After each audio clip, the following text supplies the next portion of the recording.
आप सभी भाई बहनों का आध्यात्मिक ज्ञानात्मक चैनल की ब्रह्म मुहूर्त उपदेश कक्षा में एक बार फिर स्वागत है। आज की चर्चा का विषय है तीन गुणों के संग का अनुपात। देखिए, तीन गुणों को हमने एक संक्षेप में TRS से लिखा है। टी को हमने काले रंग से दर्शाया क्योंकि तमोगुण अज्ञानता का प्रतीक है, अंधकार का, और पदार्थों से भी जोड़ा जाता है, नींद से भी जोड़ा जाता है, जबकि रजोगुण को संसारी आकर्षणों से जोड़ा जाता है। इसलिए तो देखिए, हमने आर को संसार में विभिन्न प्रकार की जो एक विषय भोगों की रंगीनियां आप देखते ही हो, क्योंकि आजकल तो देखिए कलयुग चल रहा है। कलयुग में तो 5 विषय भोगों का बहुत ही अधिक प्रचार है। आजकल तो लिखा होता है ना 24/7, यानी कि 24 घंटे 7 दिन ये भोग विषय उपलब्ध रहते हैं। आज आप फोन पर रात को चाहे 1 बजे फोन करो तो आप कोई भी खाना मंगवा सकते हो, आप किसी भी प्रकार का कोई उत्पाद खरीद सकते हो। तो ये सभी स्थितियां आज आपके हमारे घरों में देखी जा सकती है। इसके पीछे का कारण एक ही है कि हम सभी भाई बहनों के विषय भोगों के प्रति जो एक विशेष रुचि है, लगाव है, वो दिन प्रतिदिन बढ़ता जा रहा है, बढ़ता जा रहा है, जिसके बढ़ने के फलस्वरूप ये स्थितियां देखने को मिल रही हैं।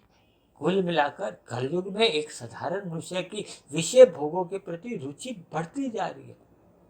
जबकि हमने जो तीसरा है सतोवन, उसको हमने देखिए सफेद रंग से दर्शाया है, क्योंकि ज्ञान का प्रतीक है। जैसे आप शाम को घर पे देखिए रोशनी करने के लिए क्या जलाते हैं, बल्ब ट्यूब जलाते हैं, तो उसकी जो एक दूध या रोशनी या सफेद रोशनी आती है, तो जिसके कारण हम अपने कमरे में घरों में रखी हुई वस्तुएं हमें नजर आती हैं, जिसके फलस्वरूप आपका हमारा स्थूल शरीर किसी भी प्रकार के ठोकरों से बच जाता है। जबकि दूसरी ओर आपके हमारे मन बुद्धि के स्तर पर या कारण शरीर में जो संस्कार बने होते हैं, उनमें अशुद्धता होने के कारण आपका हमारा व्यवहार दूषित होता जा रहा है। दूषित होने का अभिप्राय है कि आपके हमारे व्यवहार में तमोगुण की या रजोगुण की ही प्रधानता बढ़ती जा रही है, और सतोगुण की जो एक स्थिति है वो और गौण होती जा रही है, कम होती जा रही है, क्योंकि कलयुग बढ़ता जा रहा है। कलयुग जैसे जैसे बढ़ता जा रहा है, मनुष्य की सत्संग के प्रति एक रुचि कम होती जा रही है। भले ही देखिए आज संसार में जगह जगह सत्संग होते हुए दिखाई देते हैं, लेकिन ये सत्संग होते हुए मात्र दिखाई देते हैं, लोगों के व्यवहार बदल नहीं रहा। लोग अक्सर सत्संग की बातों को सुनते हैं, पसंद करते हैं, लेकिन उसको अपने व्यवहार का हिस्सा नहीं बनाते। जब तक मनुष्य सत्संग की बातों को, ज्ञान की बातों को अपने कारण शरीर में उतारता नहीं है, टिकाता नहीं है, अपना स्वभाव में सकारात्मक परिवर्तन नहीं लाता, तब तक उसके जीवन में कोई विशेष परिवर्तन हो नहीं पाता। क्योंकि शास्त्रों में ही कहा गया है कि तमोगुण से 10 गुना अच्छा रजोगुण है, रजोगुण से भी 10 गुना अच्छा सतोगुण है, और सतोगुण से भी 10 गुना अच्छा विशुद्ध सतोगुण, जो कि आत्मा और परमात्मा के लिए कहा जाता है। अक्सर मैंने अब तक की देखिए 1100 से अधिक जो वीडियो बनाई है, उन सब में इस सूत्र को ही आधार बनाते हुए मैंने अपनी चर्चाओं को एक दिशा दी है। जबकि मनुष्य जीवन पाकर हम सभी भाई बहन अपने मिले हुए जीवन में जितना अधिक सतोगुण बढ़ा लेते हैं, सतोगुण बढ़ाने का अभिप्राय क्या है कि ये जो ब्रह्म मुहूर्त में जब सतोगुण की एक शुद्धतम अवस्था होती है, मनुष्य उस ब्रह्म मुहूर्त का संग करे, शास्त्रों का अध्ययन करे। जब तक मनुष्य शास्त्रों का अध्ययन नहीं करता, देखिए शास्त्रों का अध्ययन करने से ही शास्त्रों में जो एक सूक्ष्म विषय है, देखिए स्थूल शरीर, सूक्ष्म शरीर और कारण शरीर, अक्सर एक साधारण मनुष्य देखिए सूक्ष्म शरीर और कारण शरीर से परिचित ही नहीं है कि आपका बड़ा स्थूल शरीर कैसे कैसे कार्य करता है। अक्सर एक साधारण मनुष्य को केवल अपने स्थूल शरीर की ही चिंता बनी रहती है, स्थूल शरीर के विषय भोगों के प्रति ही उसमें एक विशेष उत्साह होता है।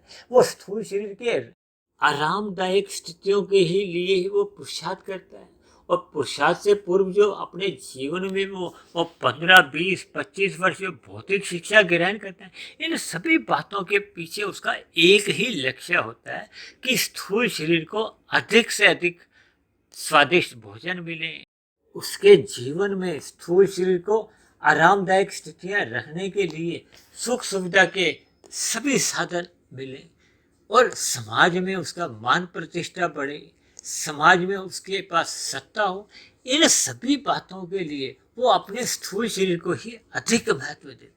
हालांकि शास्त्रों में देखिए स्थूल शरीर को अधिक महत्व देने पर किसी भी प्रकार का कोई पाप कर्मों का कर्माशय नहीं बढ़ता। पाप कर्मों का कर्माशय तो देखिए तभी बढ़ता है जब हम इन सभी सुविधाओं के लिए या अपने स्वादिष्ट भोजन के लिए या अपने मान प्रतिष्ठा को बढ़ाने के लिए, समाज में अधिक सम्मान पाने के लिए, जब हम अनैतिक तरीकों का, गलत गतिविधियों का संग करते हैं, अन्य मनुष्यों को पीड़ा देते हैं, अन्य मनुष्यों के साथ विभिन्न प्रकार के चतुराइयां करते हैं, जिसके लिए मनुष्य देखिए सरकार द्वारा जो एक नियम बने हैं, कानून बने हैं, उनका भी उल्लंघन कर जाता है।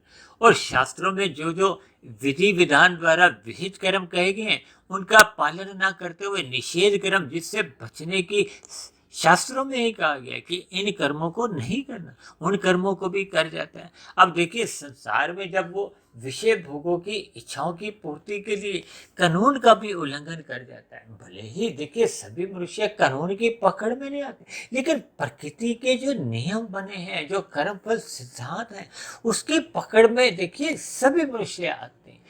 अनादि काल से आज तक ऐसा कोई मनुष्य नहीं है जिसने देखिए प्रकृति के नियमों का यानी कि कर्मफल सिद्धांत के अनुसार अगर उसने पाप कर्म किए हैं तो उसको दुख रूपी फल भोगना नहीं पड़े। ऐसा नियम ही नहीं है, क्योंकि कर्म के साथ फल, कर्म फल सिद्धांत, सिद्धांत का अभिप्राय है कि जिसका कभी भी भूतकाल, वर्तमान काल, जब भविष्य में कभी भी उसका उल्लंघन होने का प्रश्न ही नहीं होता। इसलिए तो उसका नाम देखिए सिद्धांत है, जिसमें कभी भी किसी भी काल में आप त्रुटि देख ही नहीं सकते। इसलिए हमें किए गए पाप कर्मों का दुख रूपी फल तो देखिए भोगना ही पड़ता है, भले ही हम कानून की नज़रों से बच भी जाएं, क्योंकि कानून की नज़र कहो वो तो एक सीमा तक बनी रहती है, जबकि परमात्मा की नज़र कहो या प्रकृति की जो एक पैनी नज़र से आज तक कोई भी मनुष्य बच नहीं सका। देखिए हम अपने किए गए पुण्य कर्मों के सुख रूपी फलों का या अनुकूल परिस्थितियों का तो हम परोपकार के कार्यों में लगा सकते हैं, दान कर सकते हैं, अन्य निर्बल प्राणियों में, अन्य निर्बल मनुष्यों में बांट सकते हैं। लेकिन प्रकृति द्वारा जब जब हमें दुख रूपी फल मिलते हैं, ऐसे दुख रूपी फलों को तो हम अपनी पत्नी को, बच्चों को, मित्रों को, अपने रिश्तेदारों को, अपने माता पिता, किसी को भी देखिए दे नहीं सकते, वो तो हमें स्वयं को ही भोगने होते। इसलिए शास्त्रों में कहा गया कि तमोगुण का संग मात्र एक नींद के लिए करना चाहिए, क्योंकि आज हमारा विषय क्या है कि इन तीन गुणों का हमें कितने कितने अनुपात में संग करना चाहिए। संग का अभिप्राय क्या है कि जैसा जैसा हम इनका संग करते हैं फिर वैसा वैसा रंग आपके हमारे अंतःकरण में कहो, जीवन में वैसा वैसा उसका प्रभाव आने लगता है। अब सत्वगुण का जब हम अधिक संग करते हैं, जिसके लिए आपको हमें मनुष्य जोनी मिली, क्योंकि जब तक आपका हमारा सत्वगुण का संग मजबूत स्थिति में नहीं आता, मजबूत स्थिति में तभी आ पाता है जब मनुष्य ब्रह्म मुहूर्त में उठकर शास्त्रों का अध्ययन करता है, परमात्मा में अपना ध्यान लगाता है। परमात्मा में ध्यान लगाने पे ही फिर उसकी परमात्मा के प्रति एक विशेष रुचि बनने लगती है, परमात्मा से प्रीति जगने लगती है। और प्रकृति के ये जो पांच भोग्य विषय हैं, इनसे फिर उसका ज्ञान पूर्वक वैराग्य होने लगता है। देखिए एक वैराग्य होता है बलपूर्वक। अब किसी को देखिए मधुमेह का एक रोगी है, अब उसको मीठी जो मधुर पदार्थ हैं, मिठाई हैं, उनसे एक बलपूर्वक एक वैराग्य करना पड़ता है, क्योंकि वो मिठाइयाँ खाने की स्थिति में उसका रोग और बढ़ जाता है।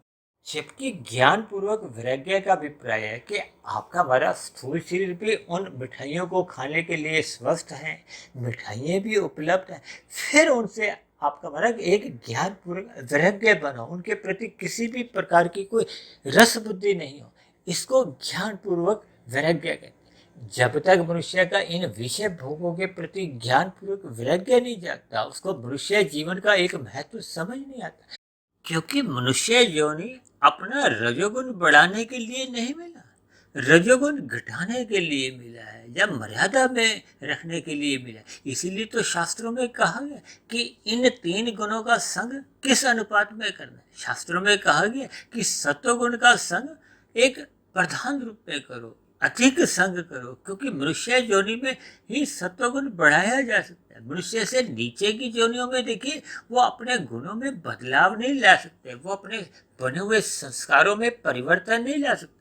जबकि मनुष्य के जीवन में जब जब सत्वगुण प्रधान स्थिति में होता है तो अपने आप ही रजोगुण फिर गौण स्थिति में आ जाता है, मर्यादा में आ जाता है। आपके माने विषय भोग फिर वो मर्यादित रहते हैं। और तमोगुण जो कि केवल नींद के लिए संग करने का एक निर्देश दिया गया, तो वो फिर एक मर्यादा में रहता है। एक सात्विक नींद के लिए ही तमोगुण का संग किया जाता है। इसीलिए तो शास्त्रों में कहा गया कि सत्वगुण की प्रशंसा करो, रजोगुण की उपेक्षा करो। उपेक्षा का अभिप्राय यह है कि हमें विषय भोगों के प्रति कोई एक विशेष रुचि नहीं जगानी, उनके प्रति हमने अपना कोई लगाव नहीं रखना, उनकी हमें उपेक्षा करनी है, निंदा करनी है, मर्यादा में रखना है, ताकि आपके हमारे स्थूल शरीर की मात्र आवश्यकताओं की पूर्ति होती है।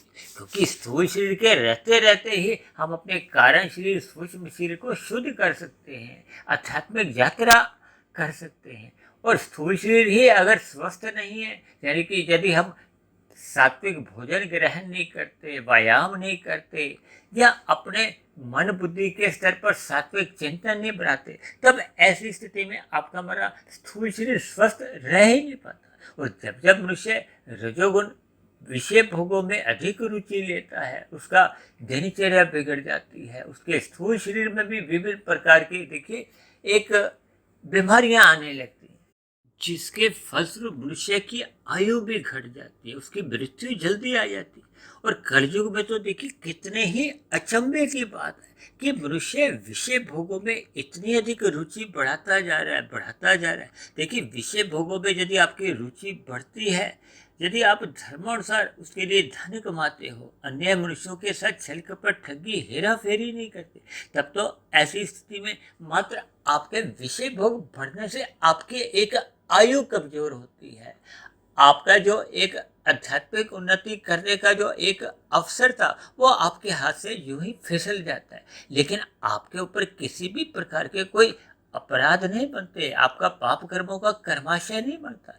लेकिन आज अचंभे की बात इसलिए मानी जाती है क्योंकि मनुष्य अपने विषय भोगों की पूर्ति के लिए आवश्यक पुरुषार्थ तो करता नहीं है। वो मनुष्य अन्य मनुष्यों के साथ छल कपट ठगी हेरा फेरी करता है, पशु पक्षियों का वध करता है, जिसके फलस्वरूप वो अपना पाप कर्मों का कर्माशय बढ़ाता जा रहा है, बढ़ाता जा रहा है। और जब पाप कर्मों का कर्माशय संचित कर्मों में एक प्रबल रूप में बन जाता है, जिसके फलस्वरूप देखिए सतोगुण की न्यूनता बन जाती है, तब ऐसी स्थिति में मरने के बाद मनुष्य को नीचे की योनियों में जाने को बाध्य हो जाना पड़ता है। क्योंकि मनुष्य योनि तो तभी मिलती है जब संचित कर्मों में पाप और पुण्य कर्मों की तुल्यता बनी रहती है। जब जब मनुष्य रजोगुण अमर्यादित कर लेता है, विषय भोगों की गलियों में आवारागर्दी करते हुए अपना पाप कर्मों का कर्माशय बढ़ाने लगता है, तब ऐसी स्थिति में देखिए सत्वगुण न्यून स्थिति में पहुंच जाता है। यानी कि मनुष्य जीवन में सत्वगुण बढ़ाने का एक अवसर जो मिला था वो आपके हमारे हाथ से यूं ही फिसल जाता है। इसलिए मेरी आप सभी भाई बहनों से विनती है कि मनुष्य को रात को जल्दी सो जाना चाहिए, ताकि रात का जो एक तमोगुण मोहजनक होता है उसके दूषित प्रभाव से भी मनुष्य बच जाए और सुबह ब्रह्म मुहूर्त में उठ जाए, ताकि सतोगुण का जो एक शुद्धतम समय होता है उसका वो लाभ उठा सके। जिसके परिणाम स्वरूप मनुष्य का दिन में जब रजोगुण की स्थितियां होती हैं तब मनुष्य रजोगुण को मर्यादा में रख पाता है।